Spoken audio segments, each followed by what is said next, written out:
It took more than 1,000 years for Buddhism to spread from the plains of India to the Himalayan snow peaks and then on to the Tibetan plateau. But once it had taken root, Buddhist values of nonviolence, tolerance, and respect for the environment began to influence communities throughout Tibet.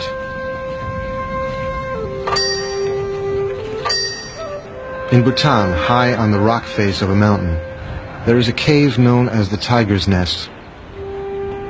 In the 9th century, Padmasambhava, the founder of Tibetan Buddhism, meditated there. For those that undertake the strenuous climb up to it, the journey symbolizes a path to a pure land, the ultimate goal being enlightenment.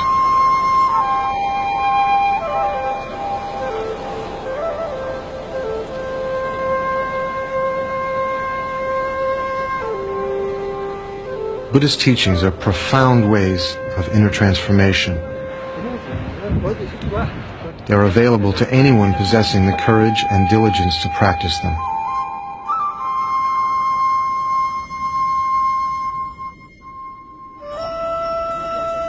At the center of this world is the Lama, or spiritual teacher, a living example of enlightenment. As a spiritual leader, he also participated in every aspect of Tibetan culture.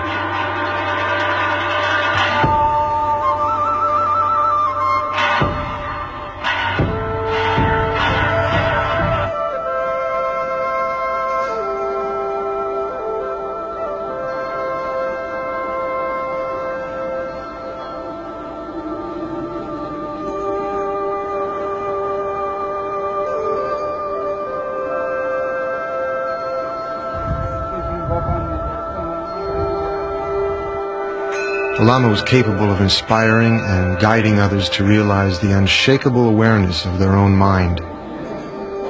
One such teacher was Khyentse Rinpoche.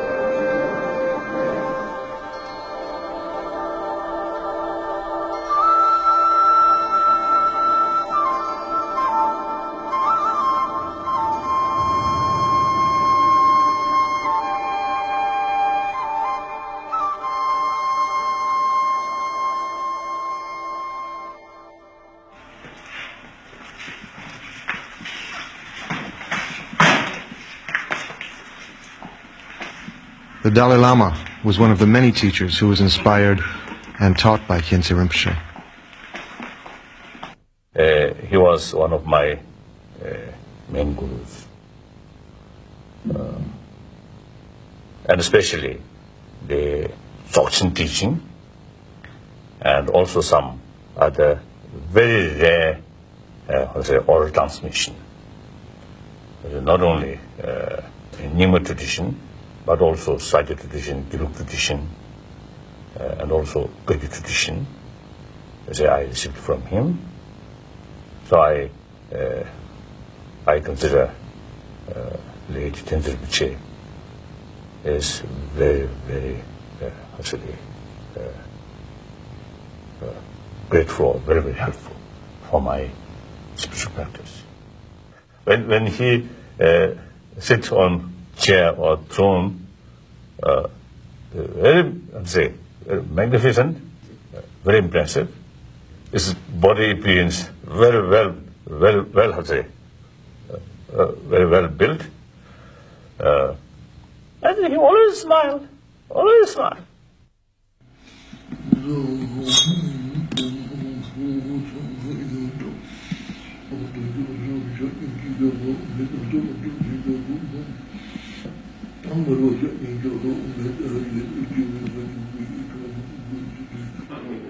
The Dalai Lama requests teachings from Khyentse Rinpoche, making a symbolic offering of precious stones as a symbol of the whole universe.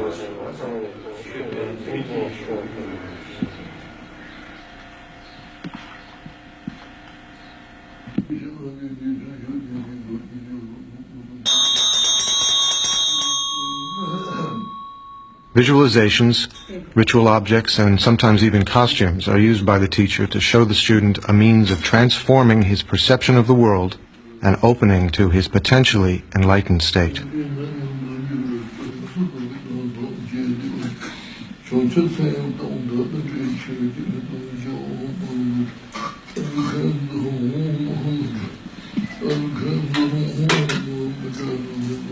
At the end of this 3-day empowerment, the roles are reversed, and as a sign of humility, Khyentse Rinpoche requests the Dalai Lama to bless him.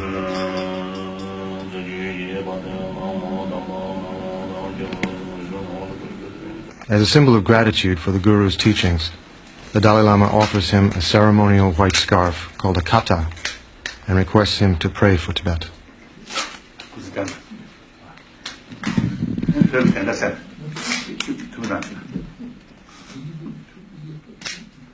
And you say, according to my own experience, of course, you say, as a result of meeting these great masters, it's my spiritual development, for my spiritual development, a great beneficial, great benefit.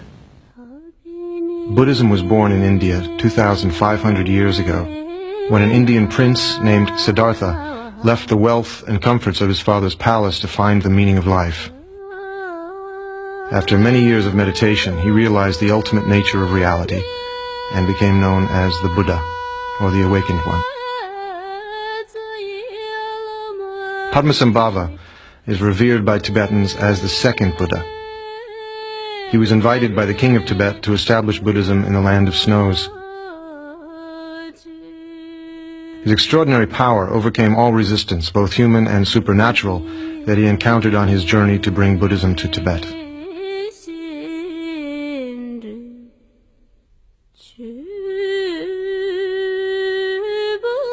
Through the power of his realization, Tibet became a unique spiritual society whose traditions have remained unbroken until the recent occupation by the Communist Chinese.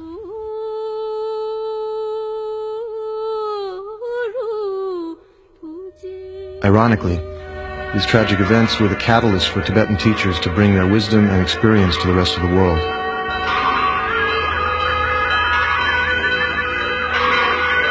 Many people who met these great masters were struck by their kindness, sense of humor, and extraordinary presence, and began to learn that Buddhism was not based on withdrawing from the world, but on embracing it with love and compassion. That lasting happiness can only come from inner peace.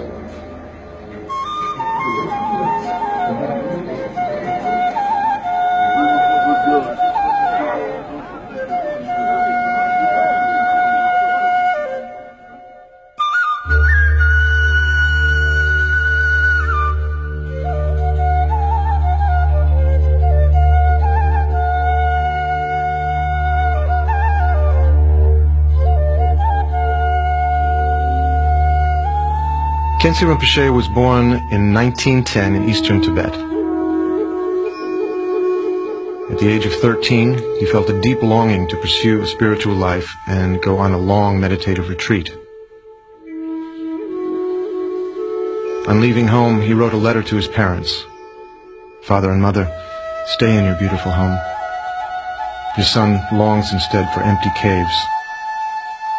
A handbook of spirituality is all I wish to keep. Your smiling faces will be with me always. And if one day I might reach spiritual realization, I shall repay your great kindness to me." For the next 15 years, Khyentse Rinpoche meditated in many caves, often remaining snowbound for the entire winter. Of his main teacher, Session Gyaltsab, he said, "I was overwhelmed by the splendor of his expression when he would gaze at me and ask, 'What is the nature of mind?' I felt that he was exactly the same as the Buddha, and I began to understand how to meditate." After many years of studying with his second teacher, Khyentse Cherki Lodro, he told him that he wished to spend the rest of his life in solitary retreat. But his teacher was adamant. "The time has come for you to give others the precious teachings you have received." His first major teaching was given to 2,000 yogis in the province of Amdo, lasting for over 6 months. From then on, until the end of his life, Khyentse Rinpoche never stopped teaching.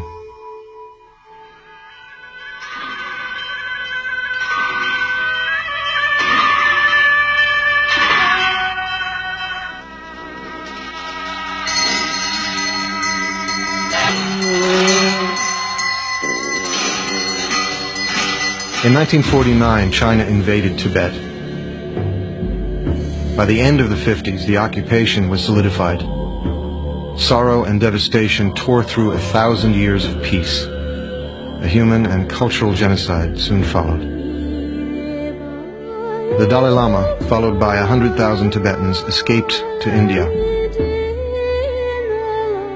6,000 monasteries were destroyed. 1 million Tibetans died. Khyentse Rinpoche wrote, "A beautiful country is a dreamlike illusion. It's senseless to cling to it. Unless the inner forces of negative emotions are conquered, strife with outer enemies will never end."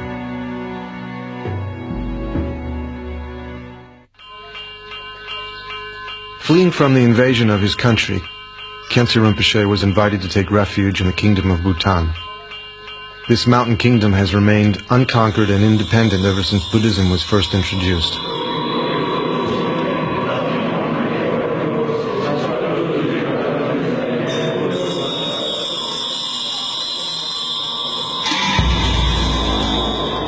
Soon the power of his realization drew many students to him. As the years passed, he became the foremost teacher in Bhutan, revered by all, from the king and queen mother to the humblest farmer.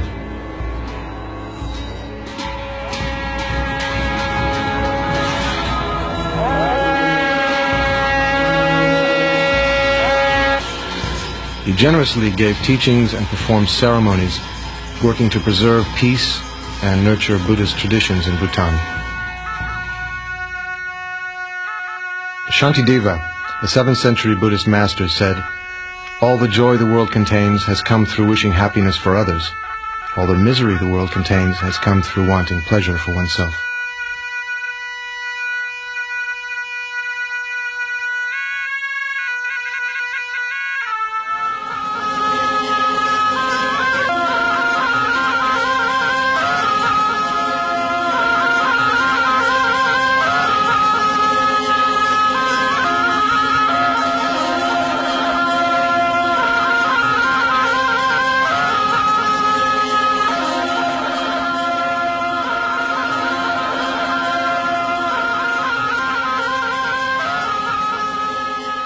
Khyentse Rinpoche's compassionate activities embraced not only the kingdom of Bhutan, but also Nepal, Sikkim, and India, and later extended to Europe and North America.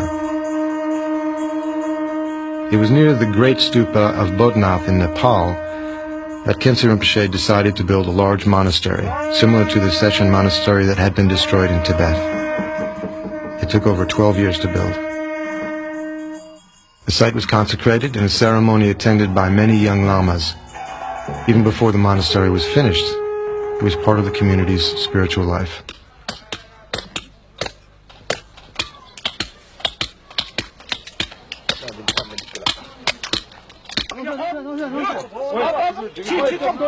For several years, many artists and their families lived inside the half-built monastery, creating the thousands of traditional paintings, gold-covered sculptures, ceremonial masks, and costumes that are used in the daily life of a Tibetan monastery. Today, Session Monastery offers one of the most authentic examples of these sacred arts outside of Tibet.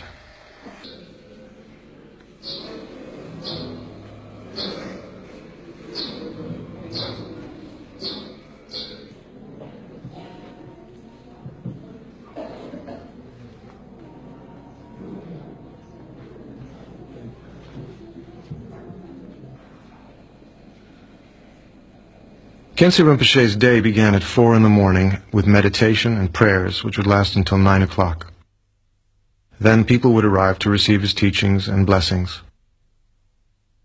It seemed that he was living many lives at the same time, whether writing one of his 25 volumes of commentaries, being in retreat, teaching scriptures, building monasteries, or providing for the spiritual needs of whoever appeared before him. His life was an endless offering to others.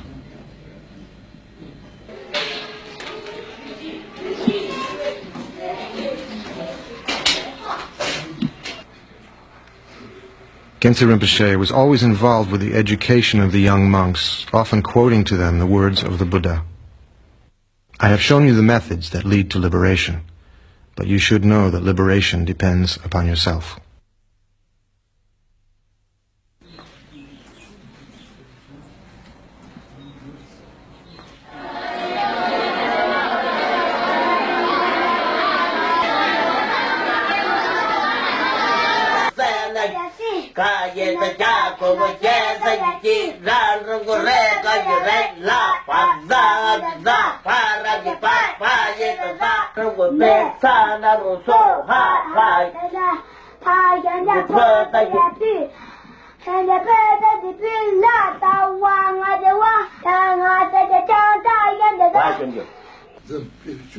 As if reading from an unseen book, Khyentse Rinpoche would teach effortlessly without pause or hesitation. He taught in every free moment of the day until late at night, responding to all requests for spiritual guidance.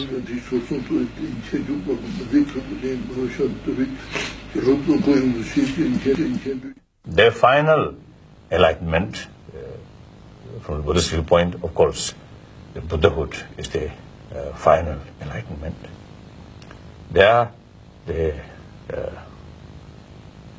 I think we can say that is the ultimate nature of consciousness, of mind. Till you reach Buddhahood, the study or practice, no end. When Buddha enlightenment, enlightenment of Buddhahood comes, then you can get complete rest. There's no need effort. Till that is a level, yes, constant effort need. For the Tibetan Buddhist, each symbolic object, gesture, or chant is an offering representing an outer projection of an inner meditation. The ultimate goal is to realize the true nature of mind.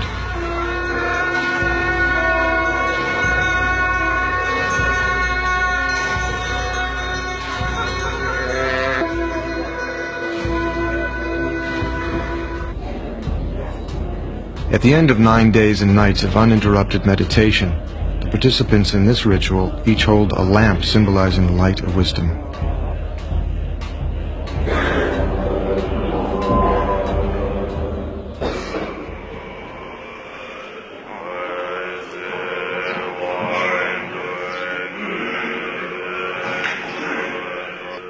Khyentse Rinpoche's grandson and spiritual heir, Rabjam Rinpoche, leads the chant.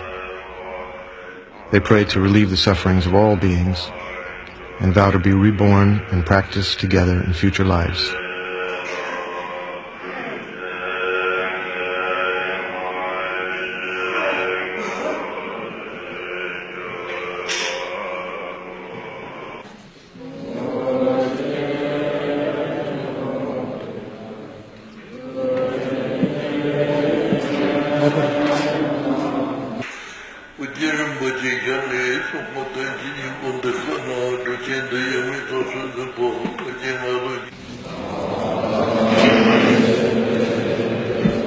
Every object in the ritual has an inner meaning.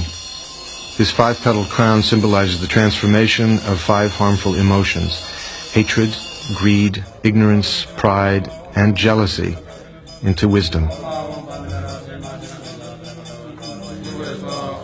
In the fire ritual, the flames symbolize the wisdom that burns away ignorance and self-centered emotions. At the end of a large ceremony, the intricately created sand mandala is swept up and scattered into a river, a reminder of the impermanent nature of everything.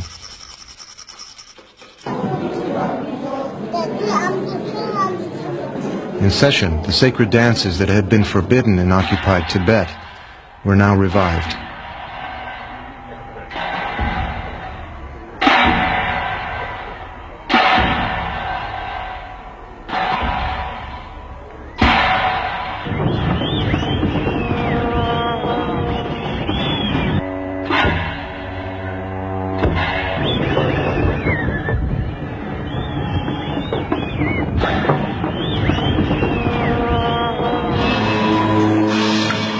During a 2-day annual festival, the monks share with the entire lay community their inner spiritual experiences through these sacred dances.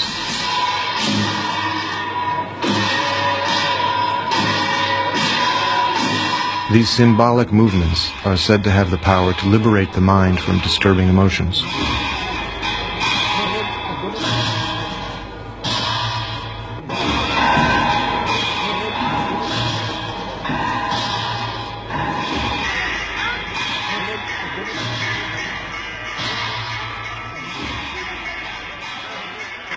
Every year, Khyentse Rinpoche, Rabjam Rinpoche, and his disciples would gather in India under the tree where the Buddha received enlightenment and offer prayers for world peace.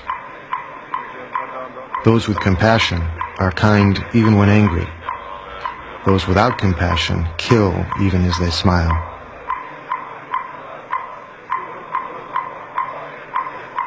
By offering thousands of devotions a day, these monks pray to take upon themselves the sufferings of all beings and to send them happiness in return.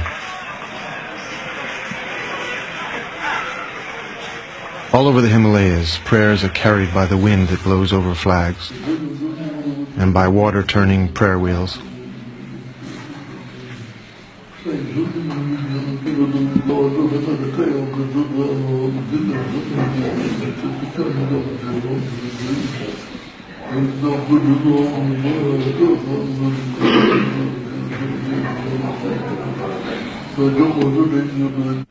Prayers are also carved in rock.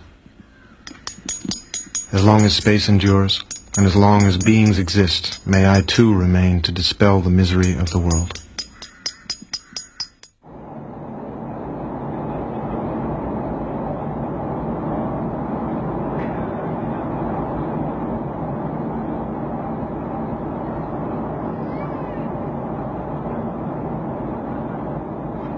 In 1985, after sealing the borders for decades, the Chinese allowed a few Tibetans to briefly visit their homeland.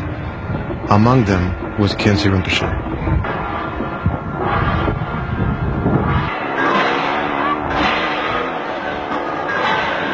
For Tibet, the return of this great master after 30 years of exile was like a bright sunrise after a long night of darkness.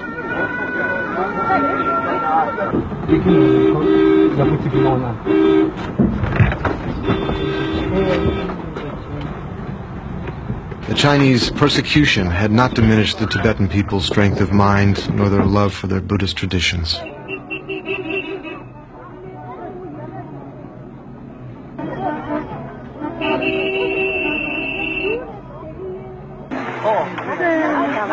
The news of his arrival spread like wildfire.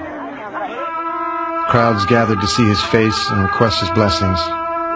Despite his old age, Khyentse Rinpoche visited every monastery that invited him.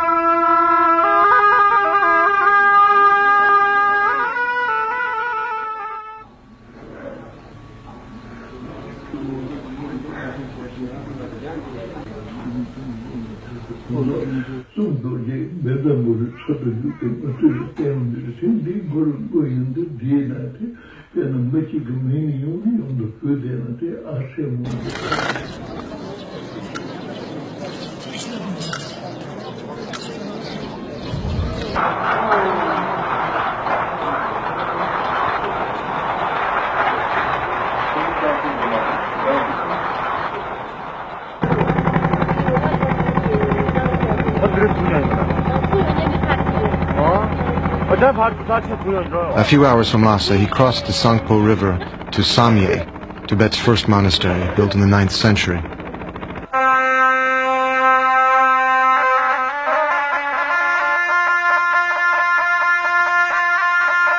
Beholding the Chinese destruction of the beloved monastery, he vowed to restore it to its former splendor.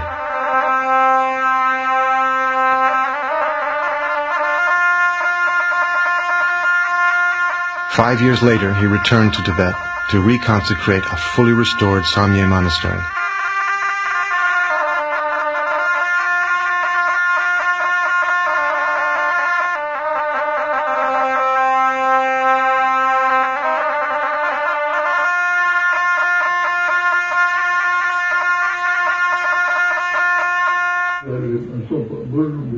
Wherever Khyentse Rinpoche went, the entire village would be waiting to see him and listen to his advice.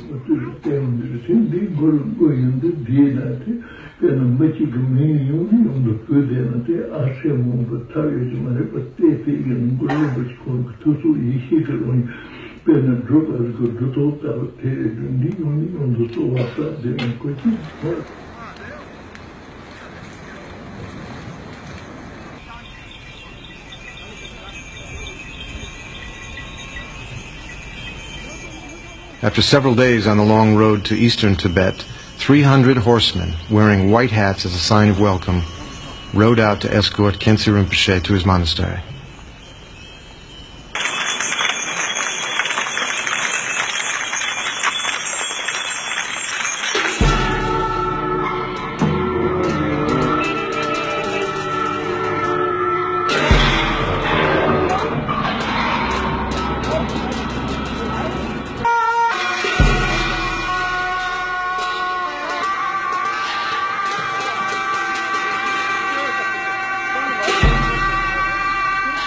A traditional procession had formed to greet him at Derge and show him the only printing press in Tibet that was not destroyed during the Chinese Cultural Revolution.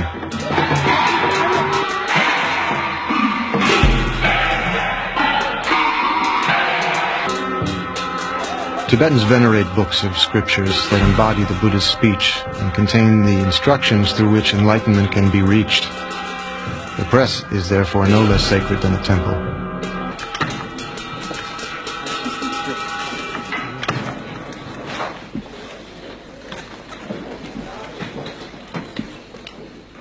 The 200,000 hand-carved wood blocks of scriptures stored at the press are once again being used to print copies of the texts.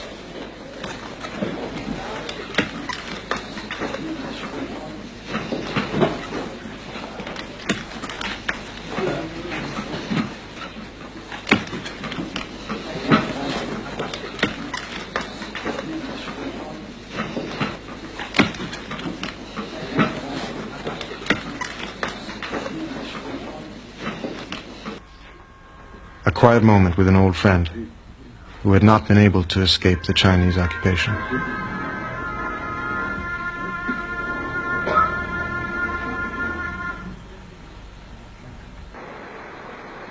Special celebrations welcome the great master. It is here at Session that Khyentse Rinpoche met his own teacher and received his first essential instructions.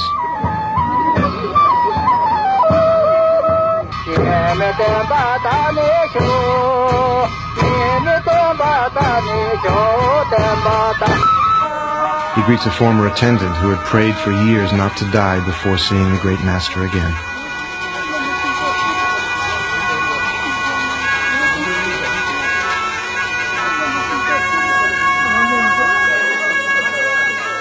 The years of horrendous suffering have not diminished the Tibetan people's capacity for joy.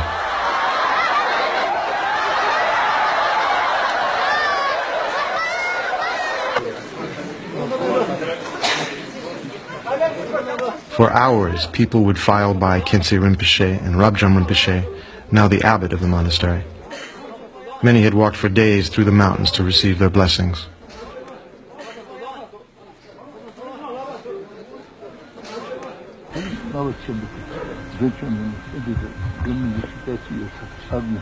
Precious relics and other sacred objects hidden from the Chinese at great risk are brought out for the first time.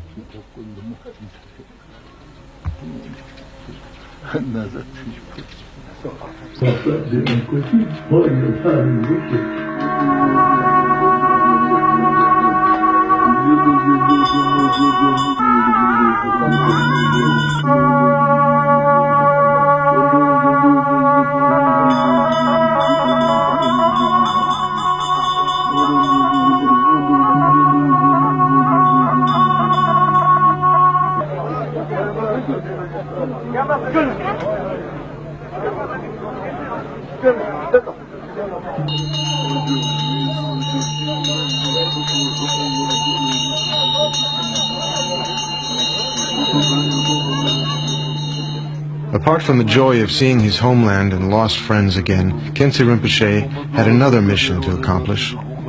It was to give teachings and initiations to other lamas and students, all of whom had been denied their spiritual heritage for so many years.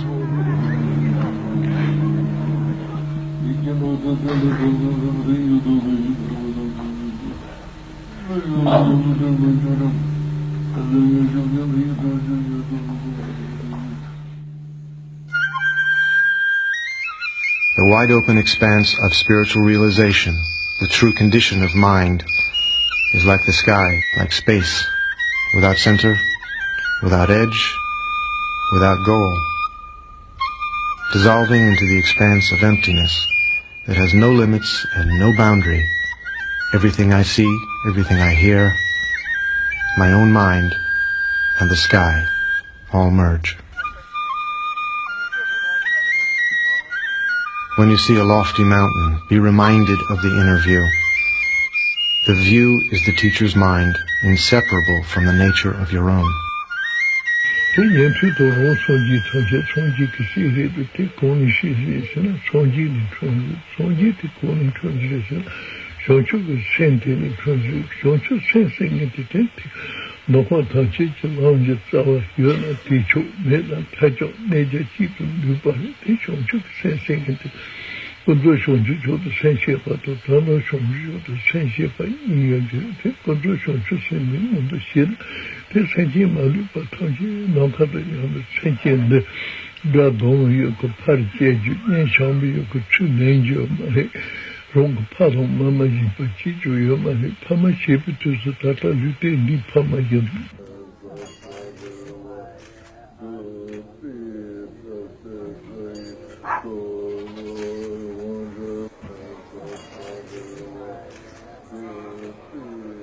Khyentse Rinpoche had numerous visions of spiritual treasures.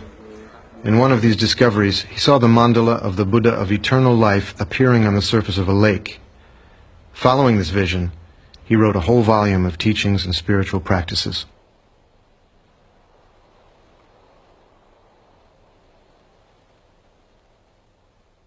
From the Buddhist viewpoint, real blessing must come from within. So we are our own master. So even Buddha himself, made very clear. He should consider as a teacher, not a real protector. The real protector is Dharma. It's like medicine. Only medicine can cure your illness, not by doctor. Doctor prescribed the medicine and give you advice, what should do, what should avoid, what should do. Then if you follow the doctor's advice and take medicine regularly, then illness will disappear.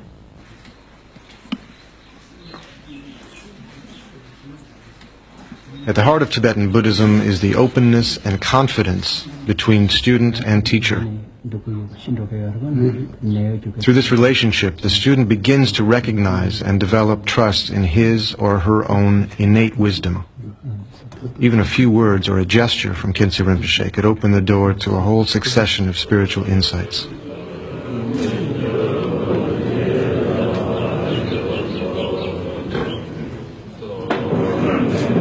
Rabjan Rinpoche said of his grandfather, he would reply to our questions not only as a scholar, but from the depth of his practical experience and wisdom.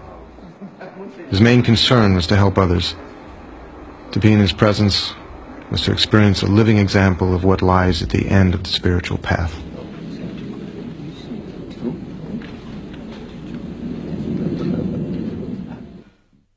Although the teacher appears to us in ordinary human form, in reality, his mind is no different from the Buddha's. The only difference between the teacher and the Buddha lies in his kindness to you.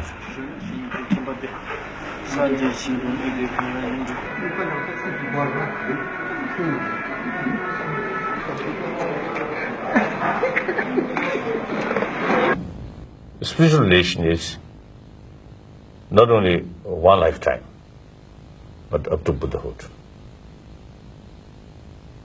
So irrespective of what form of life, so that spiritual relations always remain there. So the relation as a person to person, that of course mainly for one life.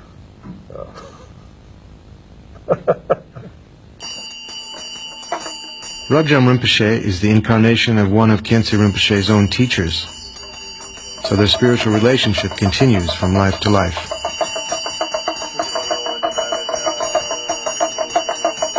To his daughter and wife, Khyentse Rinpoche was more than a loving father and husband.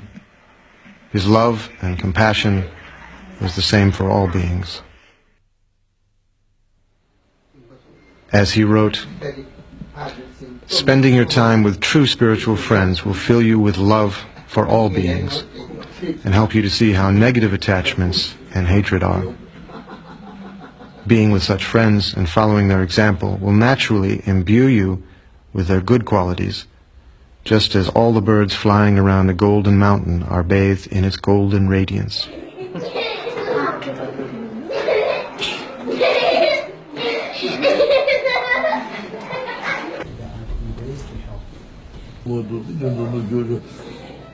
Nearing the end of his life, Khyentse Rinpoche was particularly attentive to those young lamas who had been recognized as incarnations of past teachers.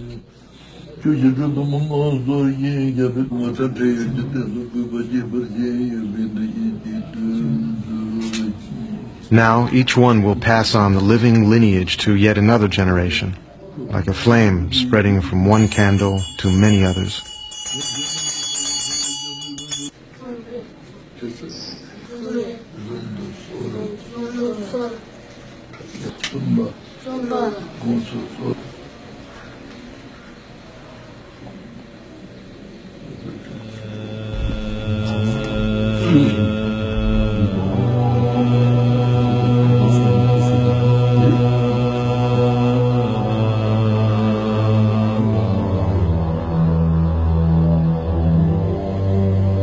In the midst of clouds of impermanence and illusion dances the lightning of life. Can you say you won't die tomorrow? Practice the Dharma.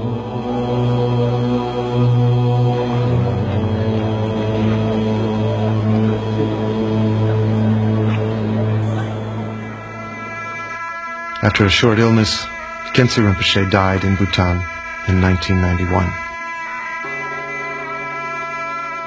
60,000 people, nearly 1/10 of the population of the whole country, gathered together for his cremation.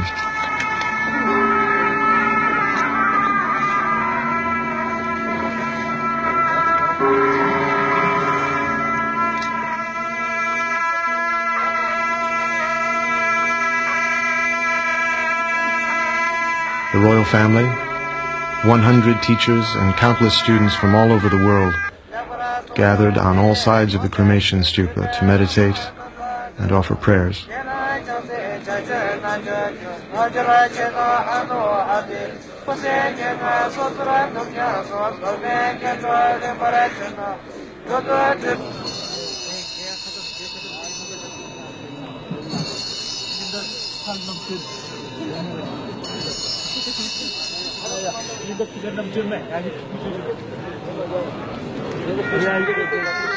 While his physical body dissolves into the flames, his wisdom, inspiration, and very presence lives on in the hearts of all who met him.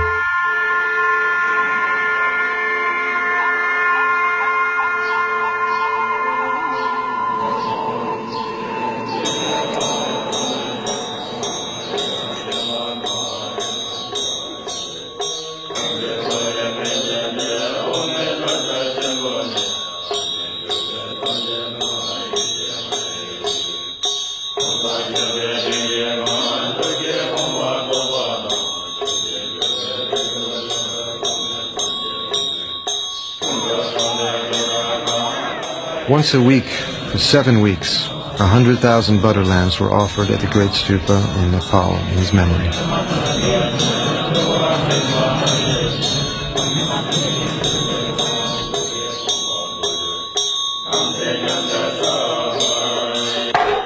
Khyentse Rinpoche and also my late other teachers, the physical as a human form no longer there, We may find their reincarnation somewhere, but to me, more important thing is their spiritual energy. So of course that reincarnation also is very important, but more important is the spiritual energy. They're always there.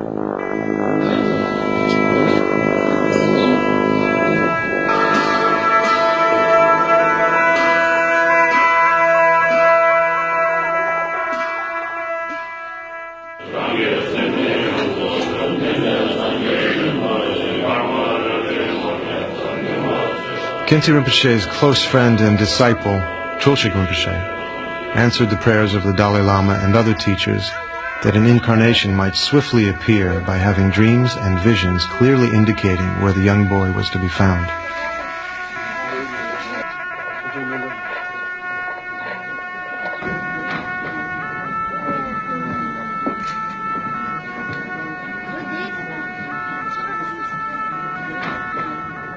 So I have full conviction that this young, active boy is true the reincarnation of Lady Khyentse Rinpoche. Reincarnation for spiritual masters is due to taking a vow to have continuous rebirth to help others on their journey to enlightenment. As the reincarnation of Khyentse Rinpoche, young Yangtze is to continue his sacred path. In the hills of eastern Nepal, in a sacred cave, Trulshik Rinpoche performed a ceremony for the young Khyentse Rinpoche's long life and for his future activities and the benefit of others.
We must implement this teaching in daily life so that we will be a good disciple of good Lama. So that is about my Guru.